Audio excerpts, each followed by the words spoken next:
CRC 89.1 Radio y Cadena Radial Costarricense no se hacen responsables por las opiniones emitidas en este programa.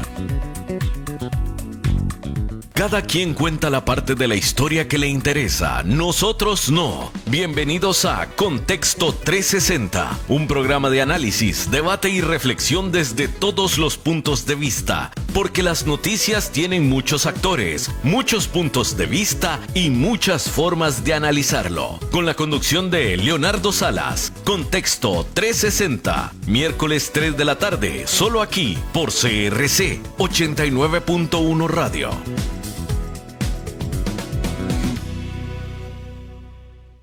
Buenas tardes, Costa Rica. Leonardo Salas les saluda. Esto es Contexto 360 a las 3 de la tarde durante 60 minutos aquí en CRC 89.1 Radio. También por Facebook Live nos puede seguir y le agradecemos muchísimo a ustedes por acompañarnos ahí si van al volante, saliendo de sus trabajos, y también a todos los oyentes habituales que están con nosotros en Contexto 360, pues ya 13 de agosto. Aprovecho para mandar un saludo anticipado de este 15 de agosto, Día de las Madres acá en Costa Rica. Un saludo y un abrazo para todas las madres del país. Que Dios las bendiga.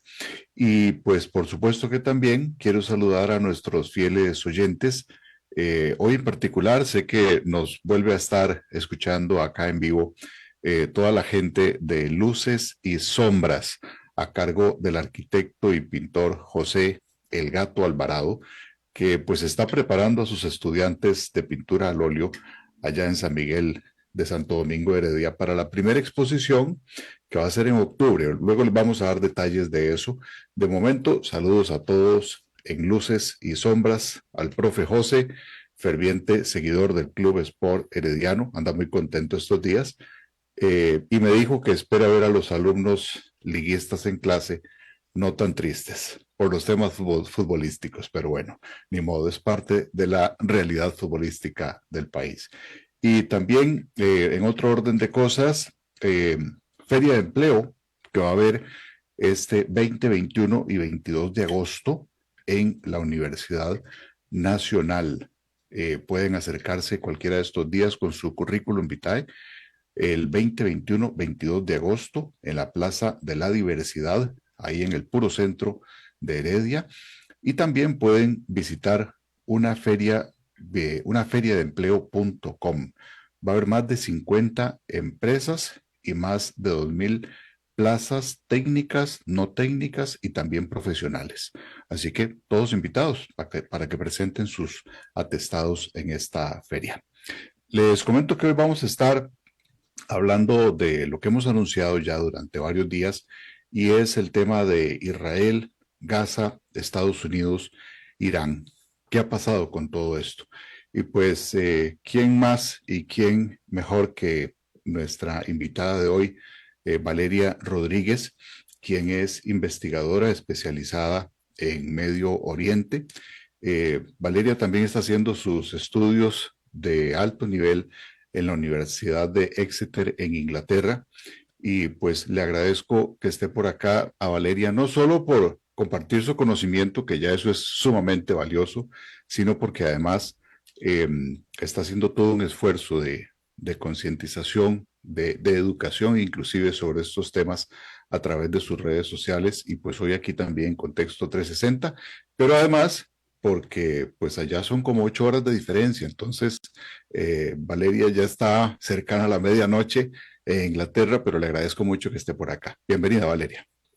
Muchísimas gracias, Leonardo. Un gusto estar de nuevo en este programa. Un saludo también a toda la audiencia y el honor es mío de volver a conversar en estos espacios. Muchas gracias también por abrirlos. Muchísimas gracias, Valeria. Y pues bueno, debo preguntarte porque ya sos pues de la casa, ya sos parte de Contexto 360, así lo sentimos. Y te quiero preguntar pues cómo va lo que estás haciendo allá en la Universidad de Exeter, haciendo tus estudios de alto nivel y de posgrado, precisamente en estos temas de Medio Oriente y demás. Contanos un poco cómo te va, porque creo que ya estás cercana al año de estar por allá. Sí, en realidad mi maestría inició en septiembre del año pasado y termina en septiembre de este año, así que solo me queda menos de un mes Es una maestría en género especializada en Medio Oriente y el mundo islámico en la Universidad de Exeter. Y ahorita lo que estoy haciendo es trabajar en mi tesis, ya no tengo clases, ya nada más, solo me queda la presentación de la tesis. Bueno, estupendo. Así que ya ven que tenemos los conocimientos de último nivel acá en contexto gracias a Valeria. Pues bueno, Valeria, en aquel 7 de octubre del 2023, hace 2 años, que también hablábamos en aquel momento, o en fechas cercanas a esas del 2023, hablábamos de este tema, ¿verdad? De todo lo que pasaba en aquel momento, Israel, Gaza. ¿Cuál es, para empezar, tu valoración de lo que ha sucedido en estos 2 años? ¿Te imaginabas que íbamos a llegar a lo que tenemos hoy? ¿Te imaginabas que 2 años después siguiéramos hablando y todavía complejizando más este tema? Bueno, en ese momento, debido a las declaraciones, sobre todo de altos rangos israelíes, sí prevíamos que iba a ser algo de largo plazo. Creo que no tan largo plazo como lo hemos visto. O sea, sabíamos que cuando se hablaba de una invasión terrestre, esto tomaba tiempo, esto llevaba costos logísticos de muy largo plazo. Pero bueno, creo que el nivel de impacto humanitario, el nivel de desastre humanitario con el que estamos lidiando ahora o el que estamos viendo a través de los medios de comunicación es algo que sin duda alguna no nos íbamos a imaginar.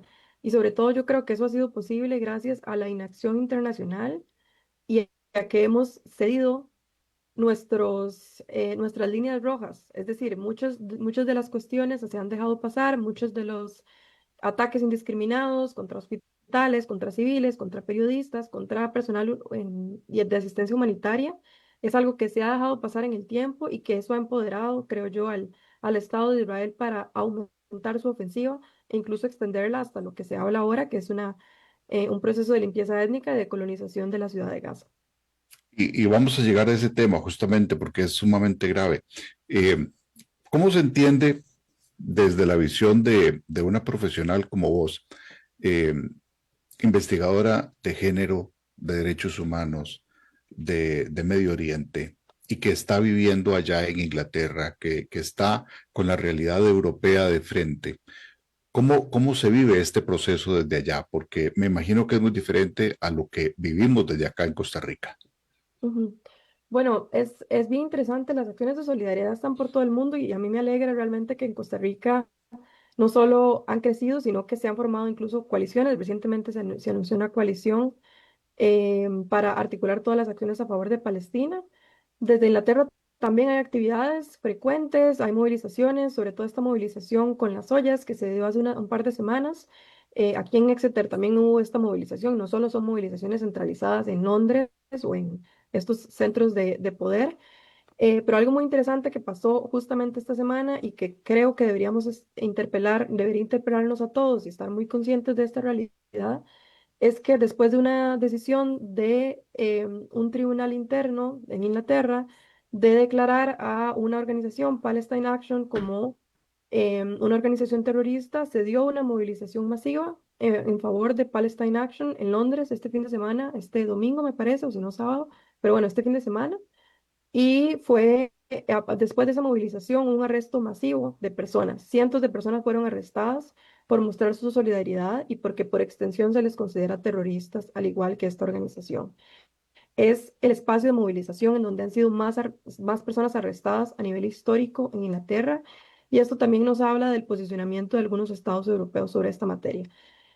También me parece que lo he sentido de alguna manera cercano o más cercano que en Costa Rica, sobre todo por el instituto en el que me encuentro, en donde hay una muy alta participación de estudiantes del Medio Oriente y también de académicos del Medio Oriente. Compañeros y compañeras palestinas que desde su experiencia personal, obviamente viven el tema completamente distinto, pero que estar a su alrededor también me permite aprender muchísimo y sobre todo conocer a nivel interno cómo se experimenta y sobre todo a nivel emocional, porque a veces vemos esto como simplemente un asunto político, vemos las cifras, pero no entendemos el impacto y el dolor de largo plazo que esto genera en las personas. Entonces, creo que me he podido acercar también desde esa forma, al menos estudiando acá. Sin duda alguna, y es algo que va más allá del tema académico, ¿verdad? Eso que estás hablando, de este tema emocional y de esa también pues solidaridad con personas que están viviendo en carne propia, o sea, que son que es su gente, que es su sangre la que está allá viviendo justamente este tipo de temas. Y precisamente para hablar de eso, eh, ¿cómo valoras el tema de que en las últimas horas, en los últimos días, eh, pues se reportan cosas como apuntar a un canje completo de rehenes ligado a un alto al fuego y no que sea por fases? ¿Cuál es tu valoración de este tipo de medidas? ¿En realidad van encaminadas a que tengamos una solución pronta? Porque ya hemos tenido muchos, digamos, alegrones en el sentido de que ya ahora sí, que va a haber una tregua, que ya van a dejar entrar la ayuda humanitaria, etcétera, etcétera. Pero no parece que llegue la alternativa.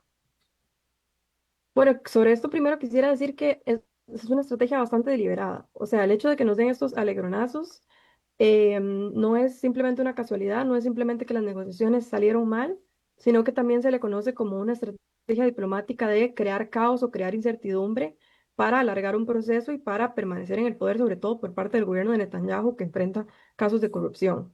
Entonces tuvimos varias etapas de este tipo de alegronazos. El primero de esos fue el cese al fuego, en el que se había alcanzado y que luego fue roto por Israel. A partir de eso es cuando empezamos a ver, ya habían restricciones a la entrada de la ayuda humanitaria, eso es importante decirlo, pero a partir de marzo de este año vemos un bloqueo total de la ayuda humanitaria, de la entrada de la ayuda humanitaria hacia Gaza. Lo cual, por supuesto, ha tenido impactos importantísimos sobre la seguridad alimentaria, sobre también el acceso a sanidad, el acceso a medicamentos que permitan atender no solo las consecuencias del genocidio, sino además enfermedades pues, de largo plazo que han tenido que ser pospuestas, sobre todo frente a lo inmediato. El segundo de estos que tuvimos es hace un mes que se hablaba de que se iba a llegar a un cese al fuego, tampoco se llegó.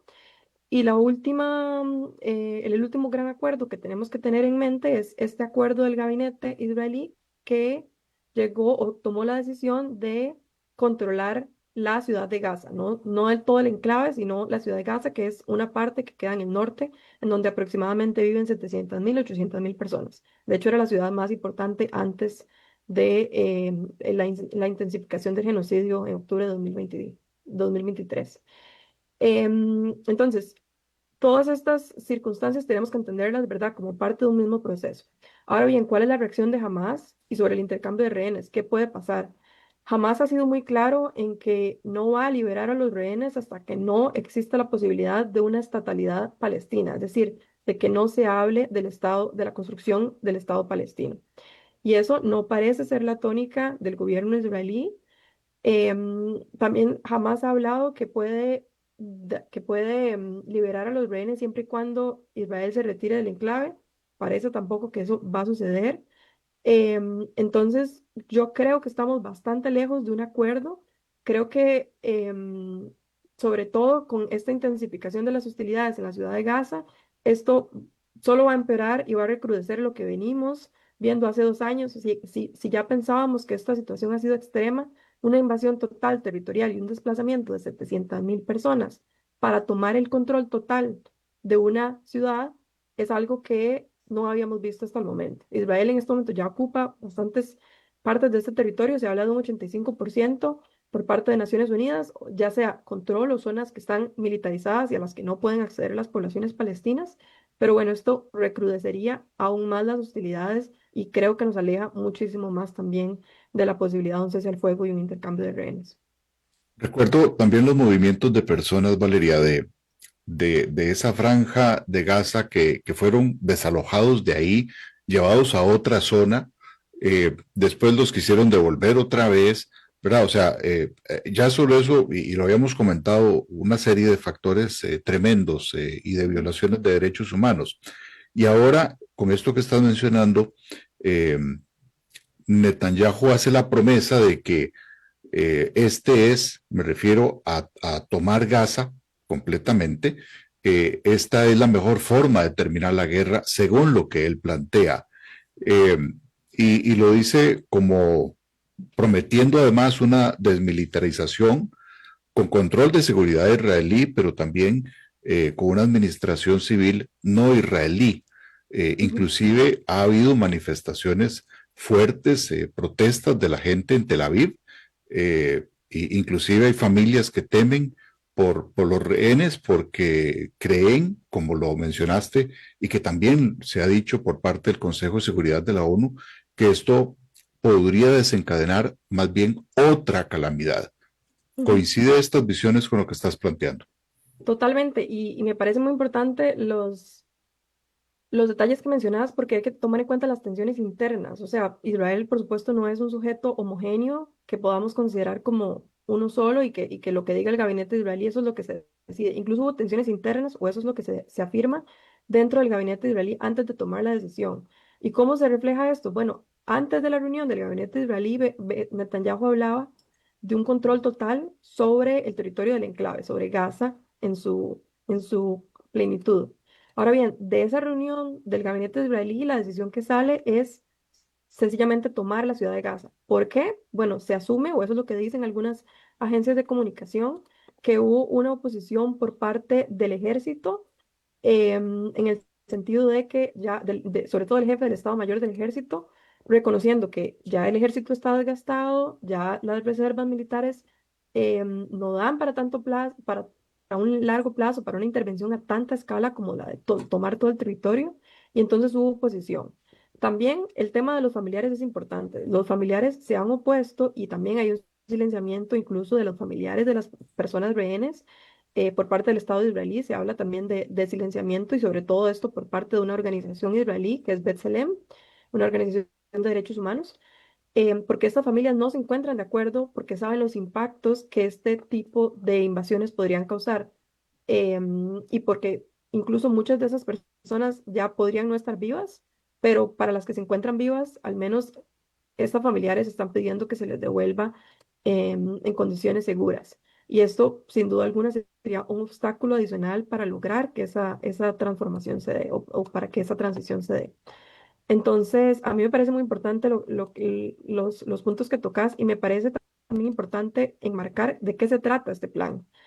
Se habla de 5 principios, uno de estos ya lo mencionabas, bueno, el tema de quién mantiene el control de la seguridad sobre la franja. Israel dice que no tiene intenciones de controlar la franja.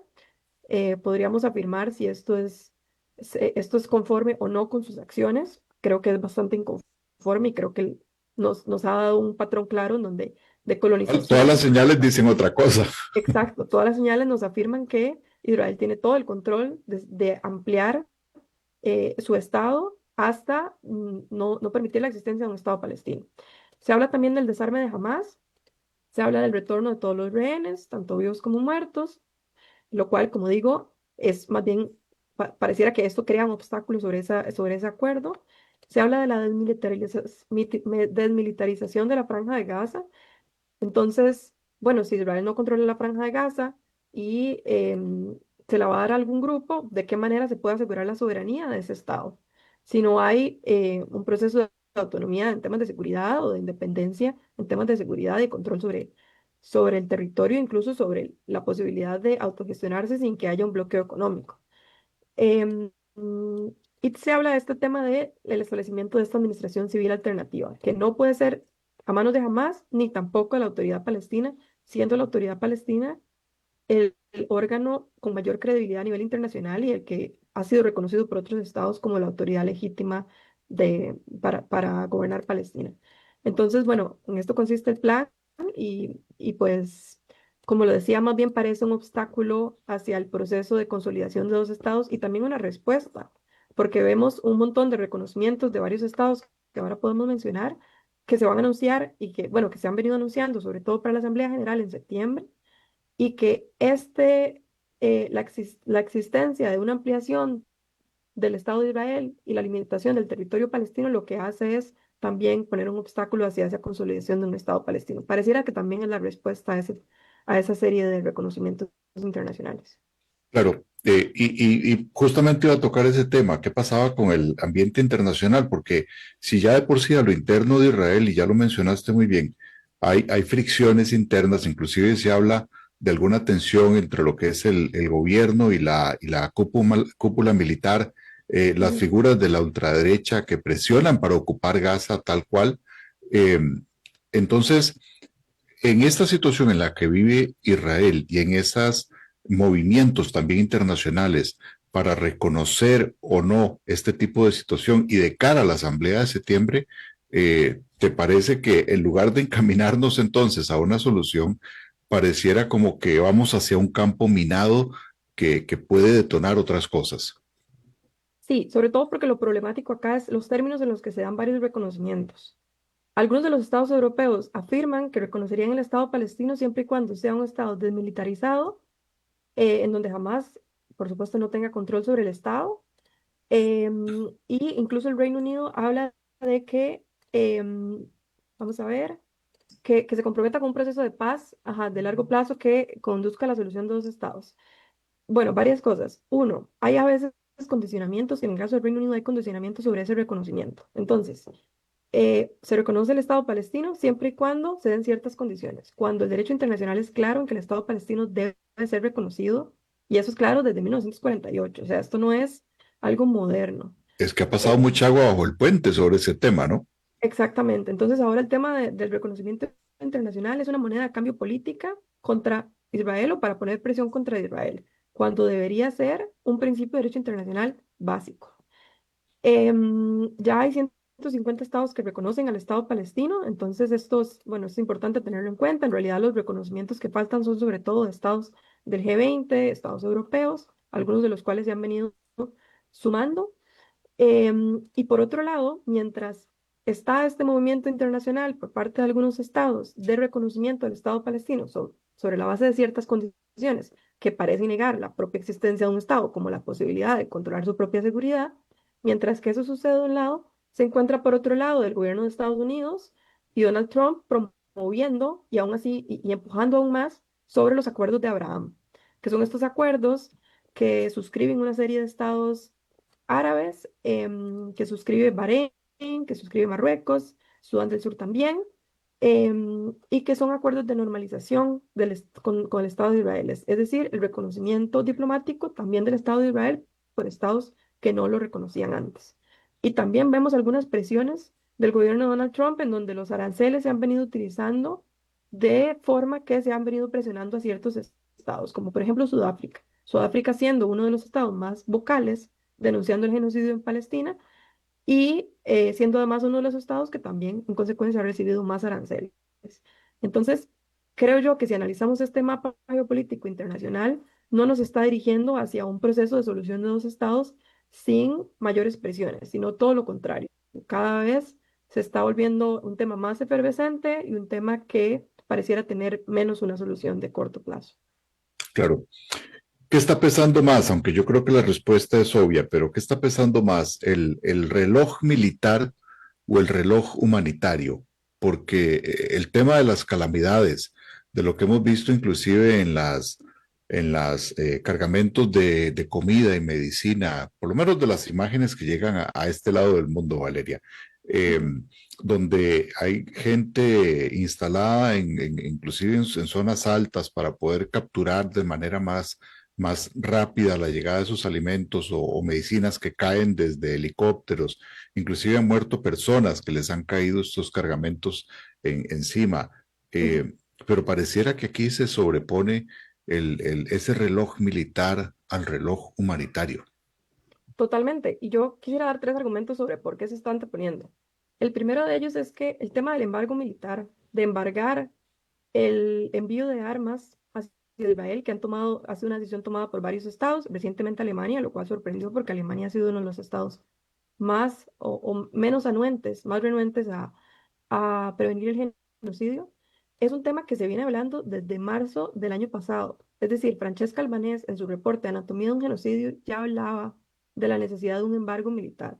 No solo lo hacía una relatora de Naciones Unidas sobre los territorios ocupados, lo hizo también la Corte Internacional de Justicia. O sea, la Corte Internacional de Justicia hablaba de que una de las medidas que tenían que hacer los estados era prevenir el envío de armas hacia Israel. Eso no ha pasado hasta ahora, es decir, hasta estas últimas semanas empezamos a ver que eso está en la discusión pública cuando tuvo que haberlo estado hace más de un año. El segundo elemento es el tema de estas ayudas que son enviadas por vías aéreas. En vez de que Israel haya permitido la entrada de ayuda militar por medio de camiones, que es la forma más eficiente, los camiones transportan 10 veces más material humanitario de lo que transporta cada uno de esos paracaídas que se envían. Son mucho más eficientes, los camiones son mucho más baratos y además permiten hacer una distribución equitativa entre la población, no que las personas que puedan pelear mejor se lleven la ayuda humanitaria y luego la vendan a precios altísimos en los mercados locales. Esta muestra de que hay disposición a enviar ayuda humanitaria por estos medios y no pedirle al Estado de Israel que abra la frontera y que deje pasar la ayuda humanitaria distribuida por la ONU, también me parece que es un gran ejemplo de cómo no se busca anteponer ante el Estado de Israel, no se buscan anteponer, sino simplemente un poco limpiar esta imagen humanitaria que ellos tienen. Y también incluso el tema de cuándo se hace el reconocimiento palestino. O sea, porque hasta ahora se está hablando de un reconocimiento palestino que debió haberse acordado desde los años 48 y en adelante. Y creo que eso y la posibilidad de utilizarlo como moneda de cambio político tiene que ver con esa legitimidad internacional que definitivamente están perdiendo porque la sociedad civil organizada ha sido muy contundente en rechazar estas prácticas genocidas por parte del Estado de Israel. Y aquí yo quisiera nada más cerrar con un argumento. Y es que si revisamos la historia y cuando decimos que aprendimos de los genocidios, como el genocidio contra la población judía, podemos analizar que en realidad esos genocidios no fueron prevenidos por temas humanitarios, fueron prevenidos luego de que habían intereses económicos o militares imponiéndose. Es decir, el genocidio contra la población judía tampoco fue prevenido con anterioridad, fue prevenido luego de que ganaron la guerra, fue limitado luego de que ganaron la guerra. Y a partir de eso, entonces, hay un claro aprendizaje y también una legitimidad internacional construida de quienes ganaron la guerra, de vean lo que hicieron los otros. Pero creo que a lo largo de los años y también en los genocidios en los años 90, podemos ver que realmente los estados no se han puesto a disposición del derecho internacional, sino sobre todo a disposición de sus propios intereses y han utilizado el discurso del derecho internacional cuando les beneficia y cuando les mejora la legitimidad internacional. Claro, hablemos un poco también de Estados Unidos, que ya lo mencionaste.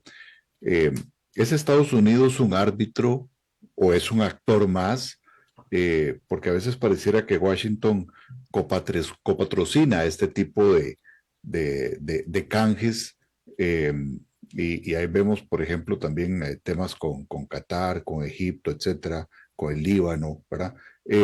¿Está Estados Unidos conteniendo una escalada regional o más bien está reordenando el tablero a su imagen?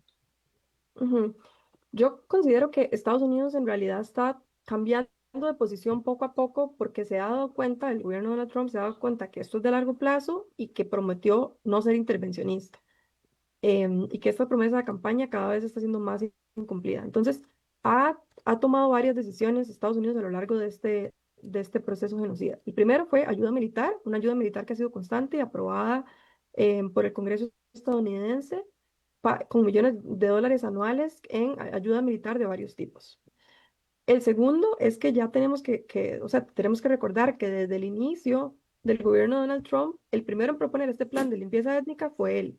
Cuando Donald Trump en febrero de este año hablaba de construir un resort en Gaza, por muy chocante que esto no suene, que lo puso en esos términos, y Inclusive recurrió varios, a inteligencia artificial para recrear eso. O sea, a mí me pareció una vulgaridad de usar lo que está sucediendo, ¿verdad? Para plantear un resort, ¿verdad? Estoy coincido con lo que estás totalmente, diciendo. ajá, para beneficiarse económicamente del genocidio. Y también aquí la gran diferencia entre lo que es ser una población indígena y una población invasora. Una población indígena no ve la tierra como un commodity, lo ve como parte de su identidad. Una población invasora se beneficia económicamente de esta tierra. Em, ok, este plan de limpieza étnica promovido por el gobierno de Donald Trump al inicio en febrero de este año. Luego el tema de la colaboración en la guerra con Irán. Era una guerra en la que Estados Unidos definitivamente no quería ingresar, pero a la que fue casi empujado y terminó haciendo o siguiendo las órdenes casi del Estado de Israel, involucrándose y atacando el programa nuclear iraní. El tema de los acuerdos de Abraham, que sobre todo en esta imagen de Donald Trump, después del tema de Kashmir, hace un par de meses y las nominaciones como premio Nobel, ha venido un poco aligerando esa imagen internacional y mostrándose como un promotor de la paz. Entonces, los acuerdos de Abraham se promueven como una forma de lograr la paz en Medio Oriente. Em, y este distanciamiento más reciente, bueno, me falta una, el tema de las sanciones contra Francesca Albanese, la relatora, sobre los territorios ocupados, luego de que Francesca Albanese emite un reporte sobre lo que llama la economía de un genocidio, cómo las empresas privadas se benefician de este genocidio, se le imponen sanciones económicas a ella y sus familiares y congelamiento de sus activos en los Estados Unidos. Pero ahora es muy interesante porque lo que vemos es un distanciamiento, un cambio de rumbo sobre esta posición más activa que mantenía inicialmente cuando hablábamos del resort, o cuando él hablaba más bien del resort. Y es que cuando el gabinete israelí aprueba este plan para controlar la ciudad de Gaza, la respuesta de Donald Trump no es de desaprobación ni tampoco de aprobación.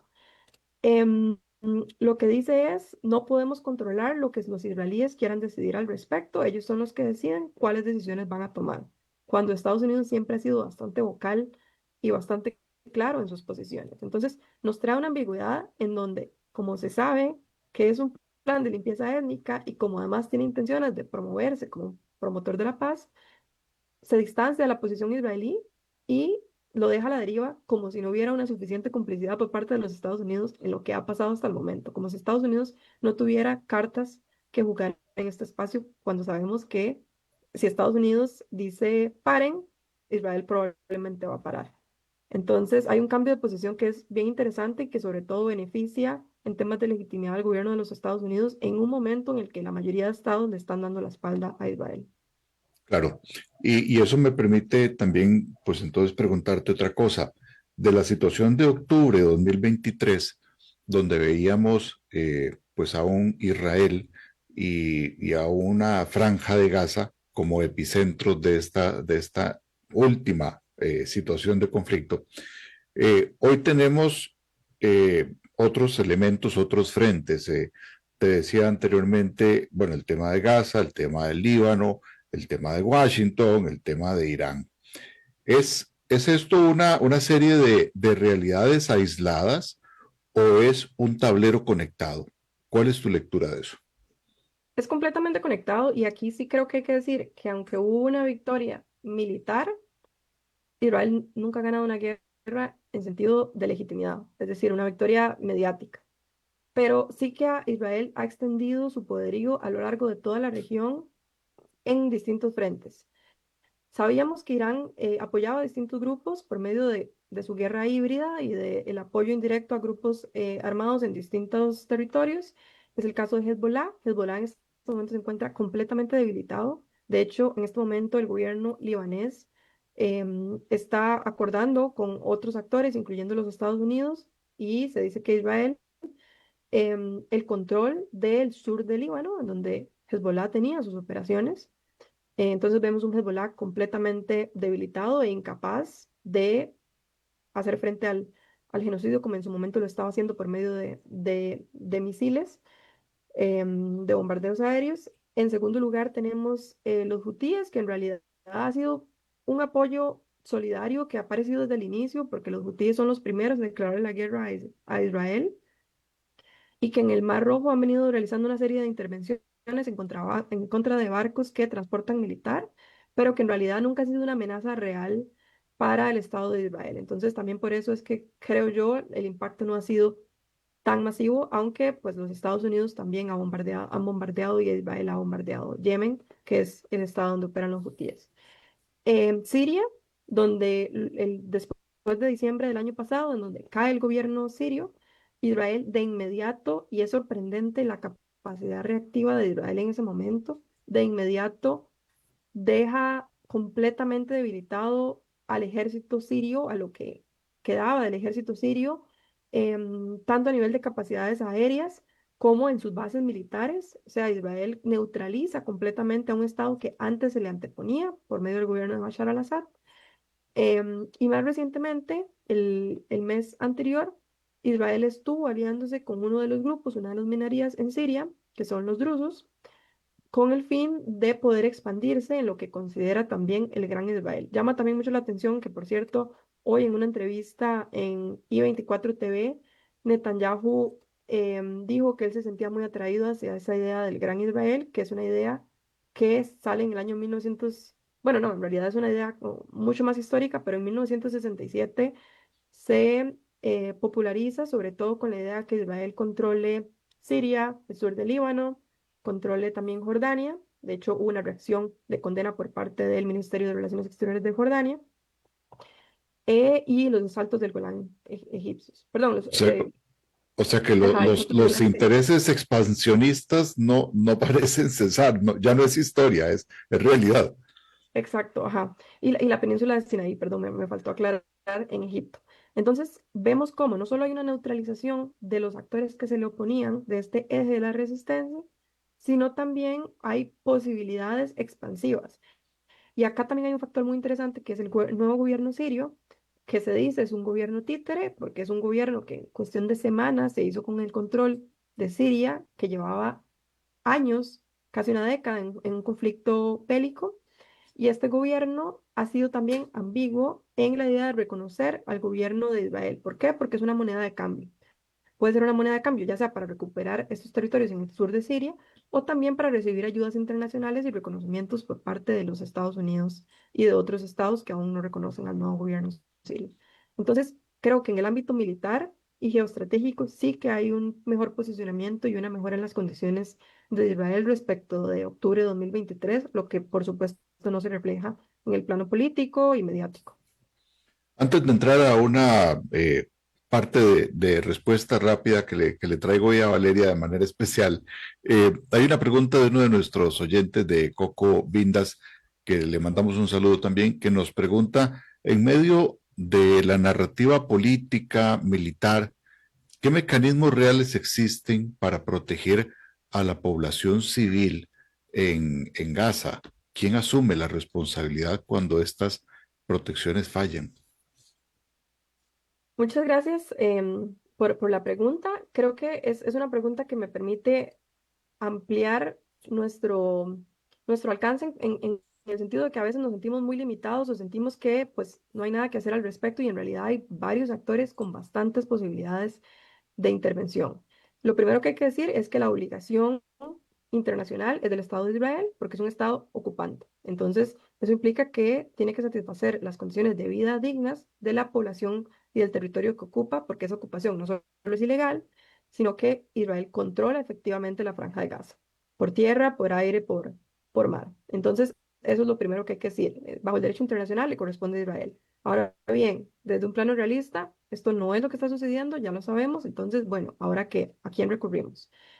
El Consejo de Seguridad de las Naciones Unidas debería ser ese ente que tome decisiones rápidas ante amenazas a la paz y la seguridad internacionales. Es un Consejo de Seguridad que se compone por 5 estados que tienen poder de veto y 10 estados también no permanentes, entre ellos los Estados Unidos, y por eso desde el Consejo de Seguridad se ha podido mover muy poco.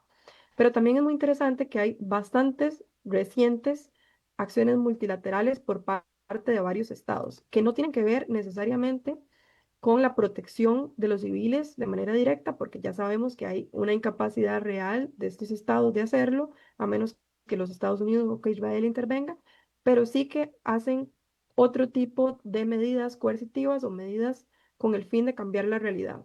Y entonces tenemos que resaltar que se encuentra, por ejemplo, el Grupo de la Haya, compuesto por 8 estados, que se reunió de hecho en Bogotá, en Colombia, y que se propusieron varios acuerdos. Uno, detener la venta de tránsito de armas hacia Israel, revisar los contratos públicos con el fin de que estos no apoyen la ocupación, em, e impulsar este tipo de medida multilateral ambiciosa con el fin de prevenir el genocidio.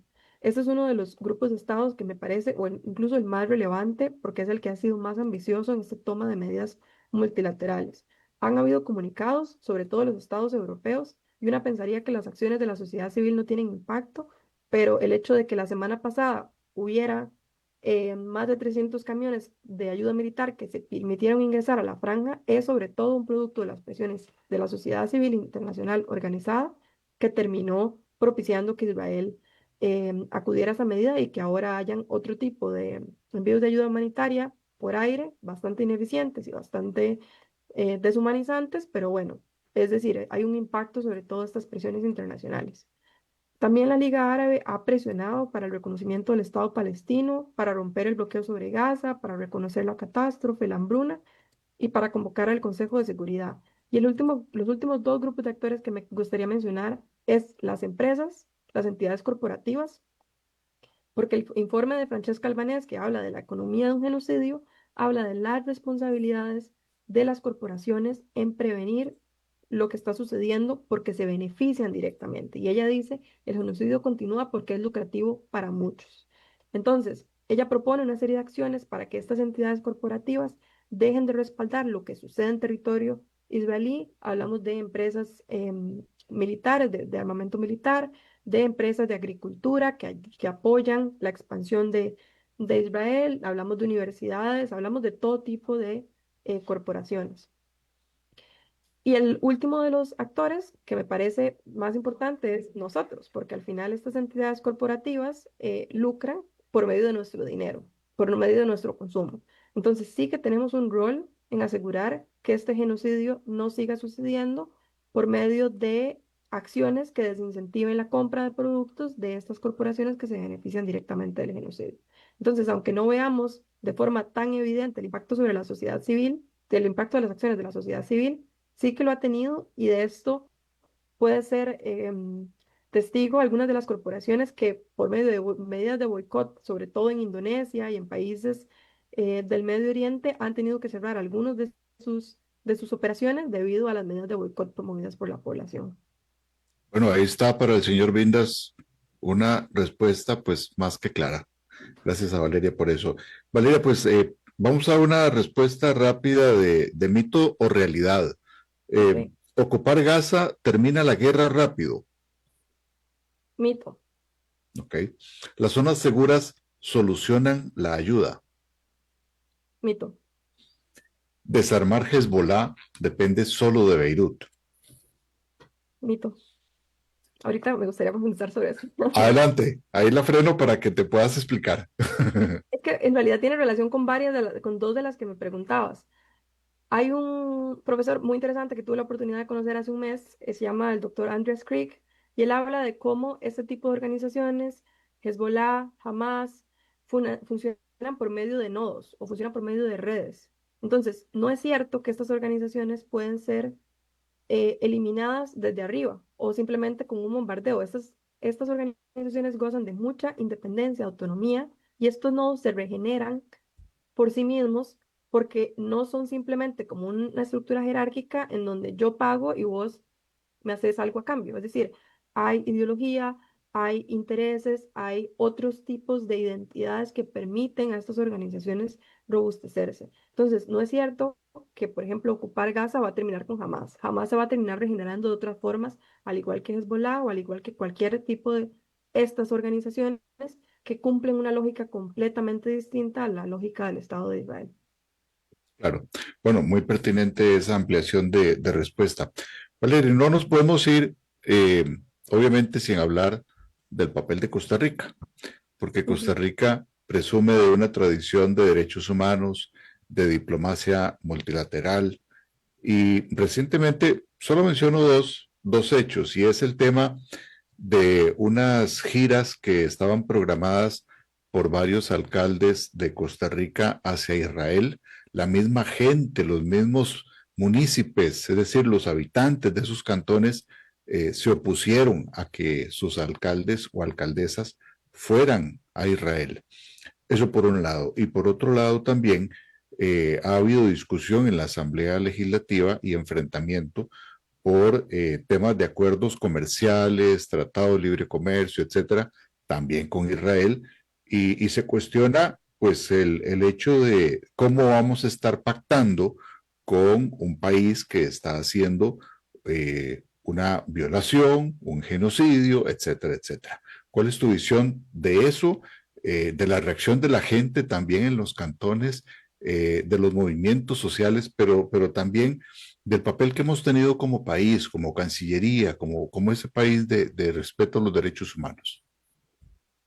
Muchas gracias por la pregunta y quisiera agregar otro par de factores. Uno, las declaraciones del presidente Rodrigo Chávez, en donde se mofó del genocidio y el asesinato de niños y niñas en Gaza. Unas declaraciones que no solo son lamentables, sino que son negacionistas del genocidio. En Israel, perdón, en Gaza no se comen niños, los asesinan. Y los asesina el Estado de Israel día con día de distintas formas, por medio del hambre, por medio de la tortura, que implica no poder alimentarse, por medio de los bombardeos, entre otras formas. Y el primer paso para construir un genocidio es negarlo precisamente. No contar con una población capaz y un gobierno capaz de reconocer la gravedad de las atrocidades que suceden en este lugar. También la Cancillería hace poco, esta semana, emitió un comunicado en donde llama mucho la atención la diferencia en el lenguaje, porque, por ejemplo, cuando se refiere a Israel, dice: Costa Rica recuerda que toda acción debe estar sometida al derecho internacional y al derecho internacional humanitario, con especial énfasis en la dignidad humana, los derechos y la necesidad de permitir el ingreso. Y por otro lado, cuando habla de Hamas, dice: Costa Rica condena vehementemente todas las acciones terroristas del grupo Hamas y que los civiles sean usados como escudos humanos, ya que constituye una flagrante violación al derecho internacional humanitario, y hace un llamado a la liberación inmediata.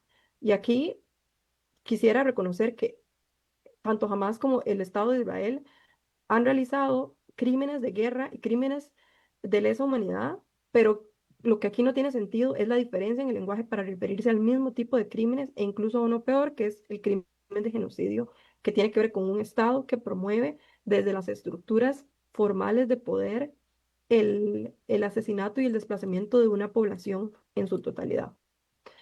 Y Tener por esa otro visión, Valeria, es una miopía política o es tomar partido claramente hacia uno de los bandos por seguramente muchas motivaciones que hay detrás, inclusive presiones políticas del norte. Para mí es una evidencia de complicidad y sinceramente no me extrañaría si Costa Rica termina en la Corte Internacional de Justicia, al igual que lo terminó Alemania, como después de ser denunciado por Nicaragua, como un Estado que está promoviendo por medio de su complicidad el genocidio en Palestina. Entonces, no me parece que es simplemente una omisión, no me parece que es una falta de táctica o de reflexión, sino que me parece que es una actitud deliberada y que a este punto eso es inaceptable en nuestro Estado, que ha sido históricamente respetuoso del derecho internacional y el derecho internacional humanitario.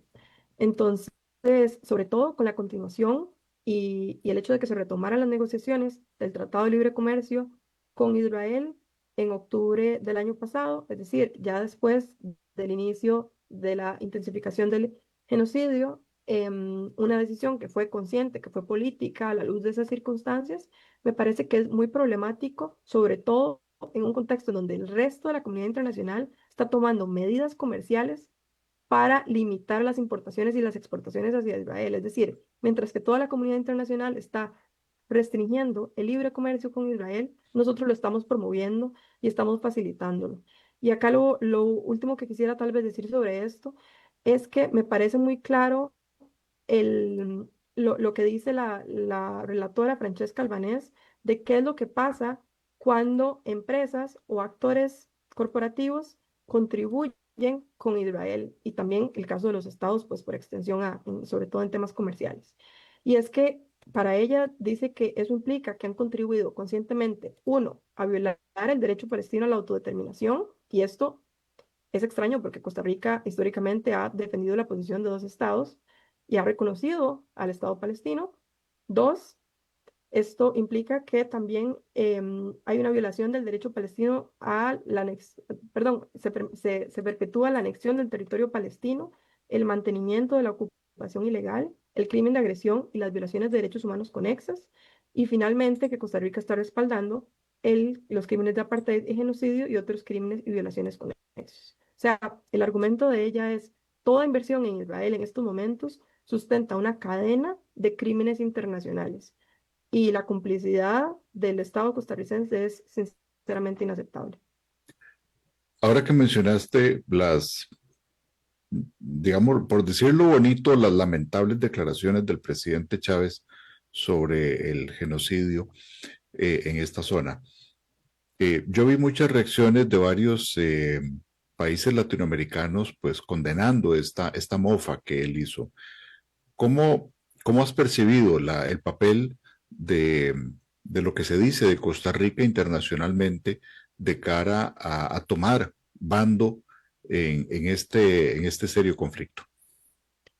A mí me parece muy lamentable, sobre todo porque varios estados latinoamericanos han estado liderando la lucha contra el genocidio, y ese es el caso de Bolivia, de Belice, de Colombia, que rompieron relaciones con Israel, incluso los estados europeos, que a veces no tomamos decisiones por nosotros mismos, sino que las tomamos en conformidad o en reflejo a lo que ciertos estados toman, una herencia, por supuesto, colonial y bastante problemática, y que demuestra nuestra incapacidad de definir nuestros propios principios de política exterior. Pero también es decir, existen medidas igual sobre la importación y exportación con Israel que tomaron estados igual latinoamericanos como Chile, como Honduras. O sea, la cadena de opciones que tenemos en estos momentos, incluso ya sea unirnos a un comunicado tan sencillo como eso, que 29 estados lo hicieron, un comunicado que además no tenía ningún tipo de medida económica, y que al final obviamente no es a eso a lo que deberíamos aspirar, pero este tipo de medidas mínimas ni siquiera han sido decisiones que ha podido tomar Costa Rica en ese contexto. Yo creo que el respaldo al sionismo ha sido evidente y ha sido casi bastante parecido a lo que lo que han hecho los Estados Unidos y algunos estados como Paraguay, que terminan siendo cómplices permanentes de este genocidio. Entonces, sí creo que la cadena o la baraja de opciones que teníamos era gigantesca, y hemos tomado decisiones muy pobres respecto a ese universo de posibilidades que teníamos enfrente. Ojalá que la historia nos perdone y nos dé oportunidad de rectificar como país lo que hemos dejado de hacer acorde a nuestra tradición democrática. Ella es Valeria Rodríguez, investigadora especializada en Medio Oriente desde Inglaterra. Así que Valeria, muchas gracias por haber estado aquí en Contexto 360. Gracias a ustedes y a toda la audiencia por la escucha activa. Muchísimas gracias a Valeria y a todos ustedes, estimados oyentes. Gracias por estar aquí en Contexto 360. Al equipo de apoyo en cabina, muchas gracias y pues que tengan una muy feliz tarde. De nuevo, saludos del Día de la Madre para todas las mamás acá en Costa Rica. Que estén todos muy bien. Gracias por acompañarnos en Contexto 360, un espacio con el objetivo de contribuir a la formación de una